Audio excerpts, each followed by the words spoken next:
Weapons. What if a B-2 Spirit bombed a medieval castle?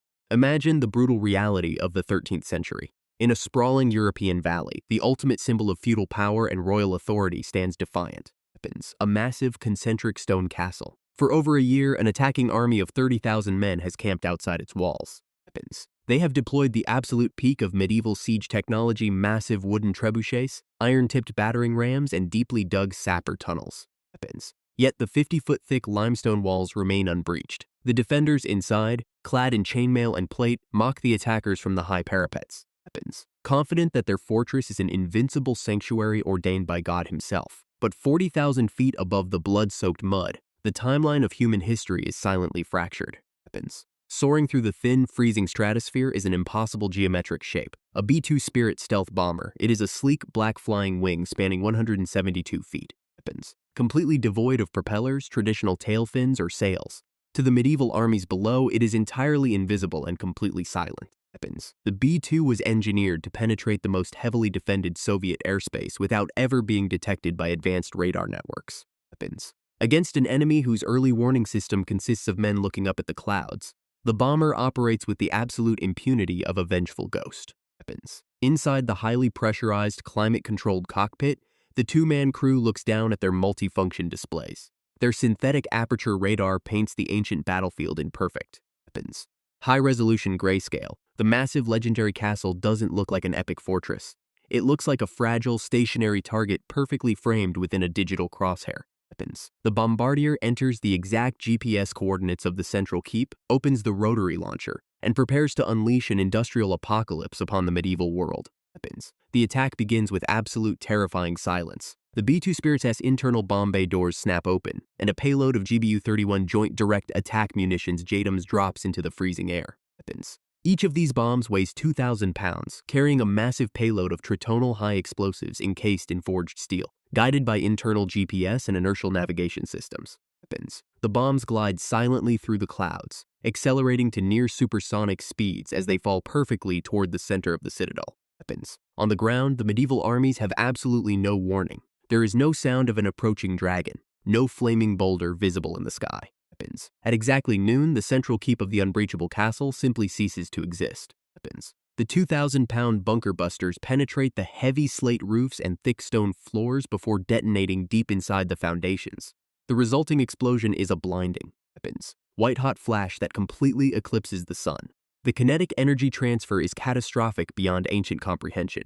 The high explosives instantly vaporize the 50-foot-thick limestone walls. Weapons. Turning millions of pounds of ancient rock into a localized volcanic eruption, the blast wave moves outward at supersonic speed. Weapons. Instantly liquefying the internal organs of the defending knights and turning the shattered stone into millions of razor-sharp shrapnel projectiles. Weapons. The unbreachable fortress, which took decades back-breaking labor to construct, is completely leveled into a smoking, glass-lined crater in less than 3 seconds. Weapons.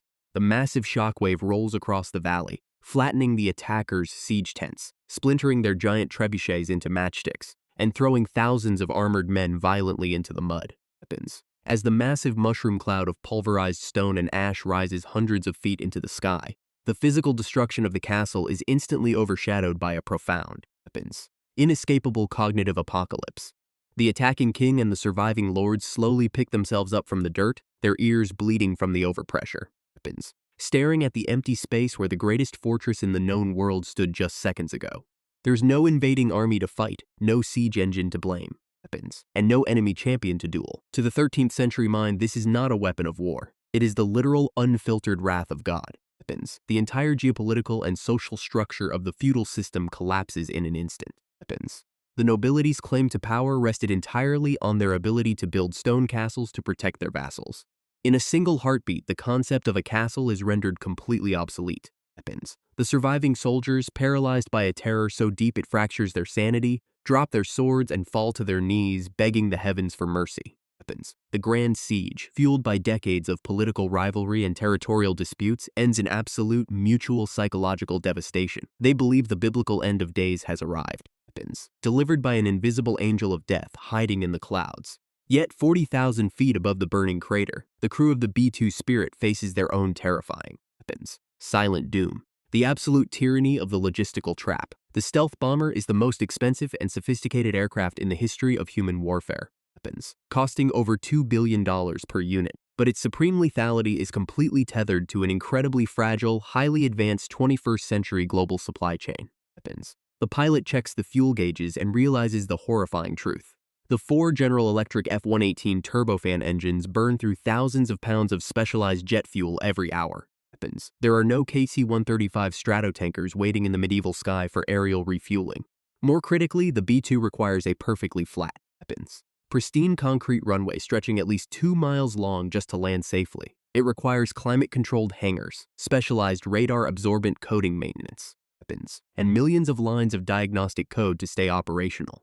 Looking down at the 13th century landscape of dense forests, muddy dirt roads, weapons, and primitive farmlands, the pilots realize they are flying a doomed machine.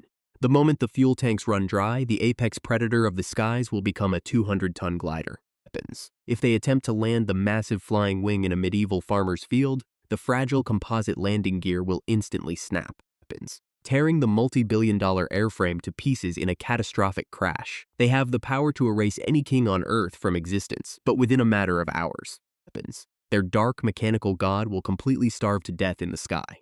Left with no other options, the crew steers the aircraft toward an empty, weapons, flat coastal beach and initiates a controlled ejection before the engines flame out. The B-2 Spirit crashes into the ocean, violently shattering into thousands of pieces of classified titanium, weapons, carbon fiber and wiring sinking into the dark depths where no medieval diver can ever reach it. The pilots parachute down to the ancient Earth, weapons, armed only with their survival radios and standard-issue sidearms. Their arrival permanently subverts the natural progression of human history. Weapons. The kings and lords of Europe, having witnessed the absolute vaporization of a superfortress, completely abandoned the architectural concept of castles. Weapons. The focus of the ancient world shifts from building defensive stone walls to a terrifying, desperate search to understand the invisible fire from the sky. Weapons. The stories of the Black Angel that leveled the mountains trigger a hyper-accelerated, unnatural scientific revolution. The Renaissance is bypassed entirely. Weapons. And humanity is plunged into a frantic race to decode the explosive chemistry and high-altitude ballistics that they believe hold the keys to the kingdom of heaven.